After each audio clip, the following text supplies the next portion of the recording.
نطق الزمان لنا هجانا. How about reversing the entire scenario and halting our moans and groans momentarily and telling the earth to speak? The earth is here from before the time of Adam. So we say the times are bad and the people are like this and the era is like this. The earth has been through all the ages and the phases and all the generations from our great-great-grandfather right up until now. So the earth has really been through the mold. So let's tell the earth to speak. وَلَوْ نَطَقَ الزَّمَانُ لَنَا هَجَانَا. If the earth was given the ability to speak, the earth would have responded by saying, Imam Shafi rahmatullah alayhi says, I have never seen more wicked humans than you walking upon me today. وَلَيْسَ الذِّئْبُ يَأْكُلُ لَحْمَ ذِئْبٍ وَيَأْكُلُ بَعْضُنَا بَعْضًا عَيَانًا. This gives me a shiver in the back of my body. He says, a fox is cunning, is sly, it connives. When you speak about it, it's synonymous to slyness. Yet, knowing how treacherous and how cunning this animal is, it never preys on its own. It preys on a foreign animal. A fox would never prey on its own, as cunning as it is. But the human has stooped so low that one human openly devours another human. وَلَيْسَ الذِّئْبُ يَأْكُلُ لَحْمَ ذِئْبٍ وَيَأْكُلُ بَعْضُنَا بَعْضًا عَيَانًا. You've never seen a fox preying on another fox, but you've seen one human preying on another human.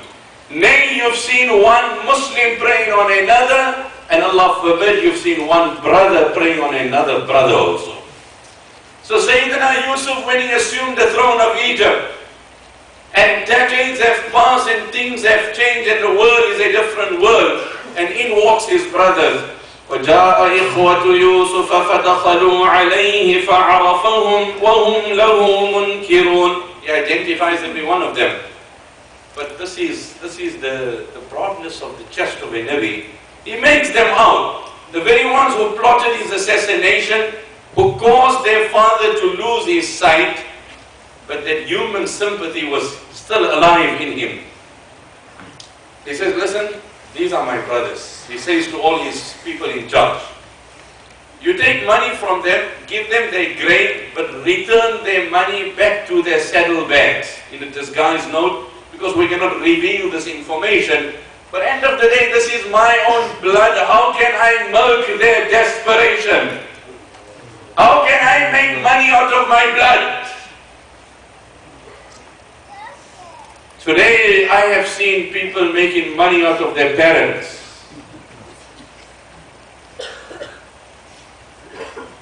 That is why someone said the greatest followers in the world is not of the Prophet Isa, peace be upon him, or the Prophet Moses, peace be upon him, or the Prophet Muhammad sallallahu alaihi wasallam, peace be upon him. The greater worshippers of this world today, they don't worship prophets, but rather they worship P-R-O-F-I-T, prophets. Not as in P-R-O-P-H-E-T. Not prophets as in Anbiya and Rasul, but prophets as in how much you make.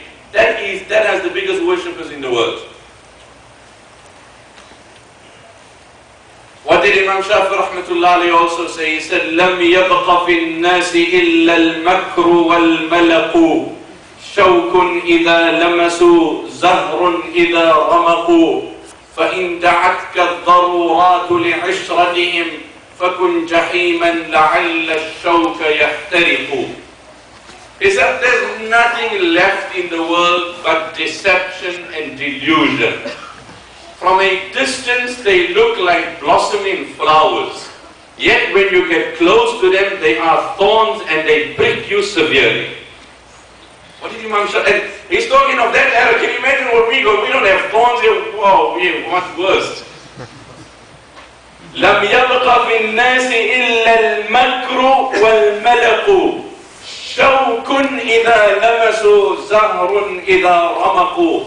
Wow, that man spies. Subhanallah, you must see. His trouser is not above his ankle, it's below his knee. He's so conscious. But when you get into the man's private life, or you start dealing with him, then you see he's a thorn and he's pricking me. So anyway, he said, "Oh my son, اقتدي بمن يخاف الله في ظهر الغيب." You got to look for that scholar, and he will be there. There will be few of them, but those scholars will be there. Just as when the devil pledged to Allah that he will come in this world and he will cause corruption and he will mislead mankind, then at that very same time Allah said to the devil, "Inna ibadi laysa laka alayhim sultan," that you will go and deviate and you will tempt and attract.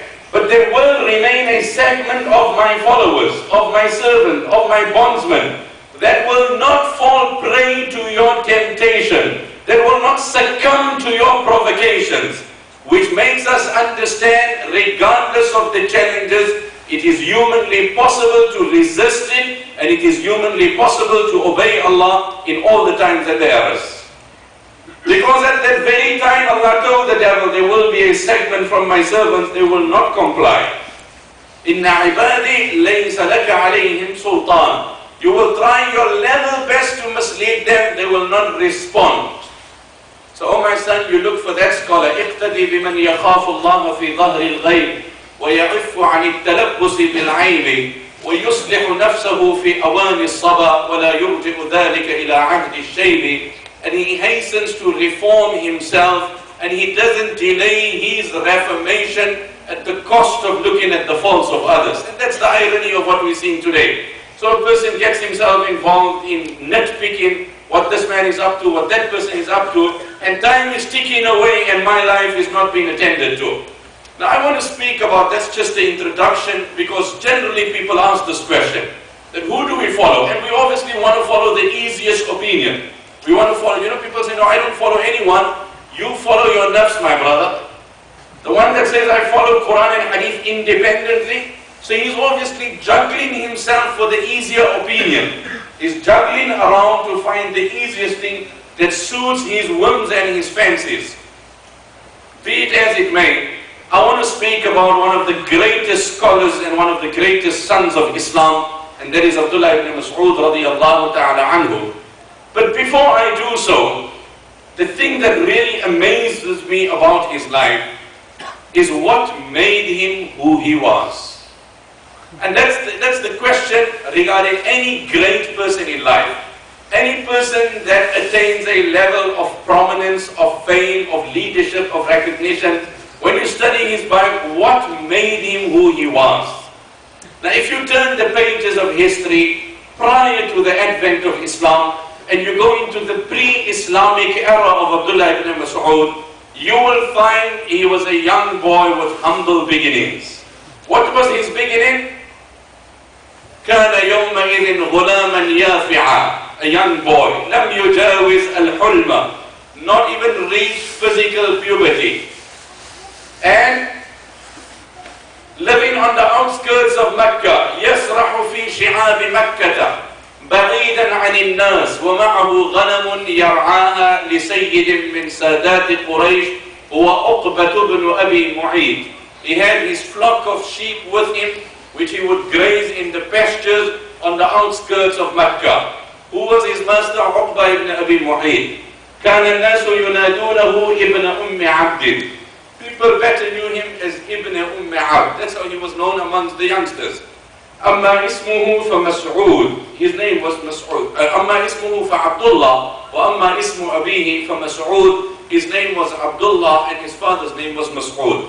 So this is basically how this boy spent his young days, the initial part of his life. Take his flock, go on the outskirts of Mecca, graze his sheep there, earn a meager income, and that's how he would pass his day. But one day, this boy faced an amazing challenge.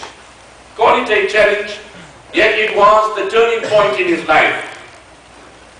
ذات يوم أبصر الغلام المكي كهلين عليهما الوقار يتجهان نحوه من بعيد. One day with his flock,